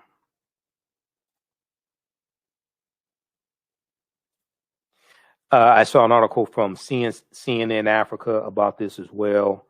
And then also I have one here from the BBC. So Germany is returning to Nigeria artifacts stolen by the British. Germany is returning to Nigeria artifacts stolen by the British. All right, this is from April 30th, 2021. Here's some artifacts right here. The Benin Ethnological Museum in Germany holds more than 530 pieces of the famous Benin artifacts stolen by the British troops as they colonized what is now Nigeria. Okay, as they colonized what is now Nigeria. Now, Germany will now return to Nigeria artifacts that were stolen in 1897 by troops in the thick of British colonization efforts in the West African country. It was announced by German Culture Minister Monika Grütters on Thursday, April 29, 2021. The Ethnological Museum, alone in Berlin, holds over 530 artifacts in this category. After they were looted, Britain auctioned many of the artworks to museums in Europe and in the United States. Okay. Over the last decade, there have been calls supported by many European politicians to return the artifacts to Nigeria. Now, I suggest you also give back the money that you got from selling the stolen artifacts in the first place. You're going to give back the artifacts. You're going to give back the money too? I suggest you do.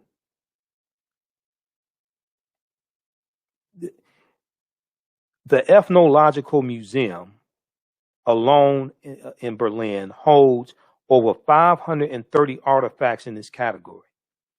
After the British looted these artifacts, Britain auctioned many of the artworks to museums in Europe and in the United States. So they made money off of the looted artifacts. Now, announcing the deal reached with the Nigerian government, Grütters said her country wanted to, quote, contribute to understanding and reconciliation with the descendants of those whose cultural treasures were stolen, end quote, during the European occupation of Africa. The artworks that will be returning to Nigeria from 2022, the year 2022, are usually collectively called the Benin bronzes, although some are made of ivory. Now, what about the money? What about the money that you made from auctioning off stolen artifacts from my ancestors? What about the money? Show me the money. Yes, send the artifacts back, but we should get some of that money too. The Benin Kingdom of old is not related to the Republic of Benin, even if some of the peoples in the modern sovereign state are descendants of the Benin people who flourished between the 11th and 16th centuries on the west coast of Africa. Since the beginning of the last decade, there has been increasing international pressure on European and American museums to give back Africa's priceless pieces of cultural heritage. This was dealt with a little bit in the film Black Panther in the museum scene. Okay. This dealt with a little bit in the film Black Panther from Marvel Comic Universe, Black Panther. In 2018, the French government released a report by a commission it had set up to investigate the matter of returning stolen artifacts in French ownership.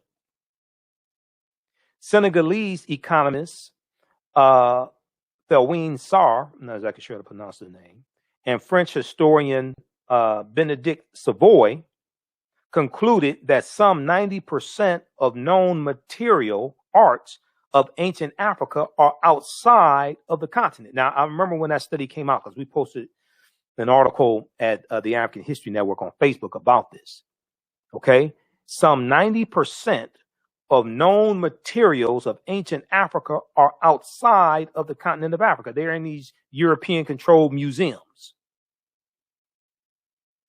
It was the first time the weight of the matter had been put into quantifiable perspective. Yet for those who had hopes that restitution would be quickened, they have been disappointed. For those who had hopes that restitution would be quickened, they have been disappointed. Although museums and countries have said they are committed to returning the artworks, the process has been slow. How about returning some of that money that you made from the stolen artworks? One of the reasons for this has been attributed to the unavailability of technological conditions in African museums to receive the artifacts. That notwithstanding, the calls have continued to come in. The British Museum, which holds nearly 1,000 Benin artifacts, says it is, quote, committed to facilitating a permanent display of Benin material, end quote. They are committed to facilitating a permanent display of Benin material. But they have not explained how this will be facilitated.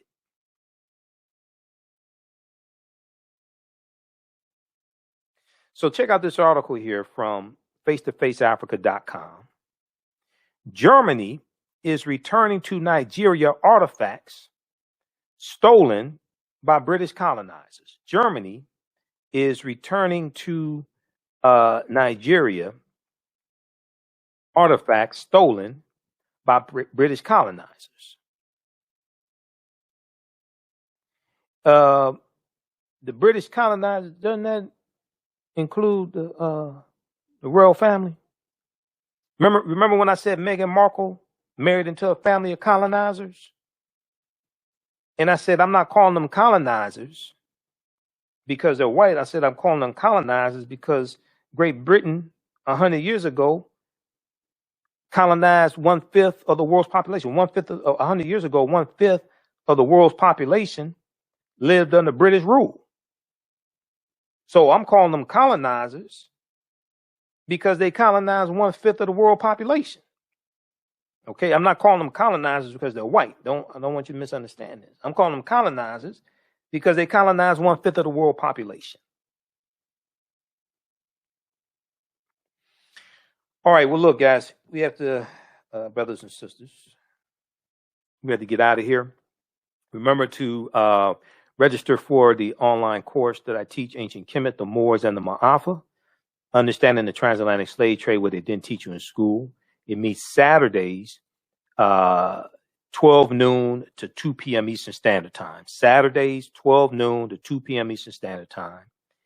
It meets all around. You can watch from all around the world. It is an online course. All the sessions, we do the class live. All of the sessions are recorded, so you can go back and watch it over and over again, okay? All the sessions are recorded, so you can go back and watch it over and over again. And next class is going to be Saturday, May 8th, 12 noon Eastern Standard Time. We had a great class Saturday, May 1st. As soon as you register, you can watch the class from Saturday, May 1st. And I do a PowerPoint presentation. We have book references, articles, everything. Okay. All right, we have to get out of here. Remember, the African History Network, we focus on educating, empowering, and inspiring people of African descent throughout the diaspora and around the world. If you want to advertise with the African History Network, also email us at AHNShow